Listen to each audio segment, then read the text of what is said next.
Hello, ഇന്ന് നമ്മളൊരു പുതിയ സീരീസ് സ്റ്റാർട്ട് ചെയ്യാണ്. ഞങ്ങൾ ലാസ്റ്റ് 7 years ആയിട്ട് ബറേലിയിലാണുള്ളത്. ഇന്ന് നമ്മൾ ബറേലിയിലോട്ട് പൂനെയിലോട്ട് ഷിഫ്റ്റ് ആവാൻ പോവാണ്. അപ്പോൾ അതിനു മുന്നേ യു.പിയിലെ ഒരു പ്രധാനപ്പെട്ട നഗരം തന്നെയാണ് ബറേലിനെ കുറിച്ചുള്ള കുറച്ച് കാഴ്ചകൾ നിങ്ങൾക്ക് കാണിച്ചു തരാൻ വേണ്ടിയിട്ടാണ് ഈ ഒരു സീരീസ് സ്റ്റാർട്ട് ചെയ്യുന്നത്. അപ്പോൾ ഫസ്റ്റ് എപ്പിസോഡാണ്. പ്രധാനമായിട്ടും ബറേലി അറിയപ്പെടുന്നത് നാഥ് നഗരി എന്നാണ്, അതായത് ശിവഭഗവാന്റെ സിറ്റി എന്നാണ്. ഇവിടെ മെയിനായിട്ട് 7 ശിവക്ഷേത്രങ്ങളിലുണ്ട്. അതിൽ തന്നെ പ്രധാനപ്പെട്ട 4 ഉണ്ട്. അത് ബറേലിയുടെ 4 കോർണേഴ്സിലാണെന്നാണ് പറയപ്പെടുന്നത്.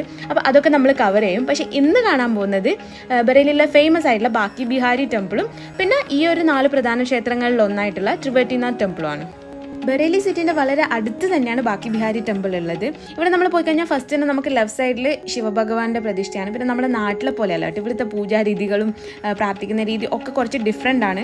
എനിക്കും വലിയ ഐഡിയ ഒന്നും ഉണ്ടായിരുന്നില്ല. പിന്നെ എല്ലാവരും ചെയ്യണത് നോക്കിയിട്ട് നമ്മൾ അതുപോലെ അങ്ങ് ചെയ്യാമെന്ന് മാത്രം. അപ്പോൾ ഫസ്റ്റ് നമ്മൾ ശിവഭഗവാന്റെ അടുത്ത് കയറി. ഇവിടെ റൈറ്റ് സൈഡിൽ ഹനുമാൻ സ്വാമിയുണ്ട്. അത് കഴിഞ്ഞ് അകത്ത് കയറി കഴിഞ്ഞ് കഴിഞ്ഞാൽ ഇവിടെ നമ്മളെ നാട്ടിൽ കാണുന്നത് പോലെ കരിങ്കല്ലിലുള്ള പ്രതിഷ്ഠകളല്ല. ഇവർ പ്രത്യേകിച്ചിട്ടും ബാക്കി ബിഹാരി പോലെയുള്ള ടെമ്പിൾ, അവിടെ കൃഷ്ണ ഭഗവാന്റെ നല്ല സ്റ്റാറ്റ്യൂസ് അവർ കളർഫുള്ളായിട്ട് ഡ്രസ്സസൊക്കെ ചെയ്തിട്ട് അങ്ങനെയൊക്കെ അലങ്കരിച്ചിട്ട് വെച്ചേക്കുന്നതാണ്. നമ്മുടെ നാട്ടിലെ പോലെ കരിങ്കല്ലിൽ ഉള്ള വിഗ്രഹങ്ങളായിട്ടല്ല ഇവിടെ പ്രതിഷ്ഠകളുള്ളത്. വൃന്ദാവനിലുള്ള ബാക്കി ബിഹാരി ടെമ്പിളിൻ്റെ അണ്ടറിൽ വരുന്നതാണ് ഈ ബറേലിയിലുള്ള ബാക്കി ബിഹാരി ടെമ്പിളും.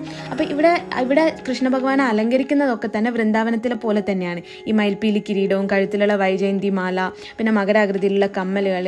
പറയപ്പെടുന്നത് വൃന്ദാവനിൽ പോയിട്ട് നമുക്ക് ബാക്കി ബിഹാരി ടെമ്പിളിൽ പ്രാർത്ഥിക്കാൻ പറ്റിയില്ലെങ്കിലും ഇവിടെ പ്രാർത്ഥിച്ചു കഴിഞ്ഞാൽ നമുക്ക് ആ ഒരു സൗഭാഗ്യം തന്നെയാണെന്നാണ് പറയപ്പെടുന്നത്. നേരത്തെ ഞാൻ പറഞ്ഞതുപോലെ ബറേലിനെ പ്രൊട്ടക്ട് ചെയ്യുന്നുള്ള രീതിയിൽ ബറേലിൻ്റെ 4 കോർണേഴ്സിലുള്ള ശിവ ടെമ്പിൾസ് ആണ് അലക്നാഥ്, ത്രിവേട്ടിനാഥ്, മദിനാഥ് ആൻഡ് ധോബേശ്വർനാഥ്. അതിലുള്ള ത്രിവേട്ടിനാഥിലാണ് നമ്മളിപ്പോൾ പോകുന്നത്.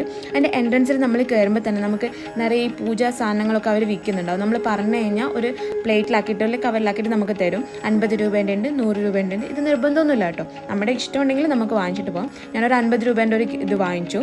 അതിൽ മുല്ലപ്പൂവ്, ആമ്പൽപ്പൂവ്, കൂവളത്തിൻ്റെ ഇല, അങ്ങനെ കറുകപ്പുല്ല്, ഈ ശിവഭഗവാന്റെ പൂജയ്ക്ക് ആവശ്യമുള്ള എല്ലാ സാധനങ്ങളും അവരിട്ടിട്ട് നമുക്ക് തരും. ഇവിടുത്തെ ടൈമിംഗ് എന്ന് പറയുന്നത് മോർണിംഗ് 5 മണി മുതൽ ഉച്ചയ്ക്ക് 1 മണി വരെയാണ്.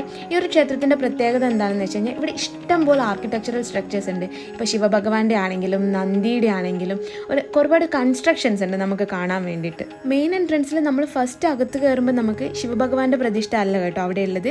അവിടെ ദേവിയുടെ 9 അവതാരങ്ങളും പിന്നെ കൃഷ്ണ ഭഗവാന്റെ ഒരു സൈഡിൽ കൃഷ്ണ ഭഗവാന്റെ പ്രതിഷ്ഠയാണ് ഉള്ളത്.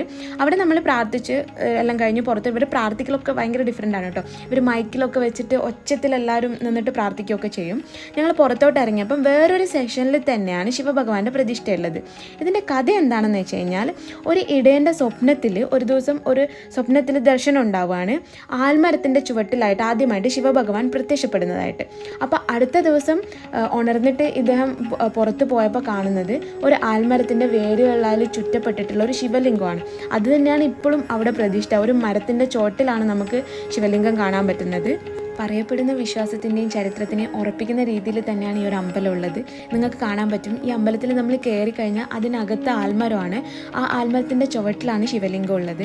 അപ്പം ഞാനും കയ്യിലുണ്ടായിരുന്ന പൂവും കുളത്തിൻ്റെ ഇലയൊക്കെ വെച്ചിട്ട് പ്രാർത്ഥിച്ച് ജലധാരയൊക്കെ ചെയ്ത് പുറത്തിറങ്ങി. ആഗ്രഹിക്കുന്ന കാര്യങ്ങളൊക്കെ സാധിച്ചു തരുന്ന ശിവഭഗവാനാണ് ത്രിവേട്ടിനാഥിലെന്നാണ് പറയപ്പെടുന്നത്. നമ്മുടെ വിശ്വാസമാണ് ഒക്കെ. നമുക്കൊരു നല്ല ഫീലിംഗ്, ഒരു പോസിറ്റീവ് ഫീലിംഗ് എവിടെയെങ്കിലും പോയിട്ട് ഒരു സ്ഥലത്ത് പോയിട്ട് നമുക്ക് കിട്ടുന്നുണ്ടെങ്കിൽ അത് നമുക്ക് നല്ലത്. അത്രയേ ഉള്ളൂ. ഇതിൽ നിരീശ്വരവാദികൾ വന്ന് എന്നെ കൊല്ലാനൊന്നും വരരുത്. ഇതൊക്കെ ഇവിടുന്ന് കേൾക്കുന്ന കഥയും ഇതൊക്കെയാണ്. എനിക്ക് കേൾക്കാൻ പറ്റിയ കാര്യങ്ങളും കാണാൻ പറ്റിയ കാര്യങ്ങളും നിങ്ങളുമായിട്ട് ഷെയർ ചെയ്യുന്നതെന്ന് മാത്രമേ ഉള്ളൂ. പുറത്തോട്ട് ഇറങ്ങിക്കഴിഞ്ഞാൽ നല്ല ഭംഗിയാണ് കേട്ടോ. ഞാൻ നേരത്തെ പറഞ്ഞതുപോലെ ഒരുപാട് കൺസ്ട്രക്ഷൻസ് ഉണ്ട് നമുക്ക് കാണാൻ വേണ്ടിയിട്ട്. നന്നായിട്ട് ഫോട്ടോ ഒക്കെ എടുക്കാൻ പറ്റും. അവിടെ റെസ്ട്രിക്ഷൻസ് ഒന്നുമില്ല കേട്ടോ. നമുക്ക് ഫോട്ടോ എടുക്കാനും വീഡിയോ എടുക്കാനൊന്നും റെസ്ട്രിക്ഷൻസ് ഒന്നുമില്ല. അപ്പോൾ ഇത്രയാണ് ബൈറ്റ്സിൻ്റെ ഇന്നത്തെ വീഡിയോ. ഇനി വരുന്ന ബറേലി സീരീസിൽ നമുക്ക് ബാക്കിയുള്ള ശിവഭഗവാന്റെ ടെമ്പിൾസും കാണാം. പിന്നെ യു.പിയുടെ ഇവിടെ പൊതുവേ ലൈഫ് എന്ന് പറഞ്ഞാൽ ഭയങ്കര ബേസിക് ആയിട്ടുള്ള ലൈഫാണ് കേട്ടോ മാക്സിമം. അപ്പോൾ യു.പിയിലെ കുറച്ച് യുണീക്ക് ആയിട്ടുള്ള കാഴ്ചകളൊക്കെ കാണിച്ചു തരാം. പൊതുവേ നമ്മുടെ നാട്ടിലെ ആൾക്കാർക്ക് യു.പി എന്ന് പറയുമ്പോൾ അത്ര ഇഷ്ടമൊന്നുമല്ല. വരുമ്പോൾ എനിക്കും അങ്ങനെ തന്നെയായിരുന്നു. പക്ഷേ ഇപ്പോൾ 7 വർഷം ഇവിടെ താമസിച്ചൊരു എക്സ്പീരിയൻസിൽ പറയുകയാണ്, നമ്മൾ പറഞ്ഞു കേൾക്കണ അത്ര കുഴപ്പമുള്ള സ്ഥലമൊന്നുമല്ല യു.പി. വലിയ കുഴപ്പമൊന്നുമില്ല, നമുക്ക് ജീവിച്ചു പോകാനൊക്കെ പറ്റുന്ന സ്ഥലമാണ്. അപ്പോൾ ബൈറ്റ്സിൻ്റെ ഇന്നത്തെ വീഡിയോ ഇവിടെ അവസാനിക്കുകയാണ്. ഞങ്ങളുടെ വീഡിയോ നിങ്ങൾ ആദ്യമായിട്ടാണ് കാണുന്നത്, please like, share, subscribe. Thank you so much for watching our videos. Keep supporting us. This is Subhi signing off from Bytes. Bye bye.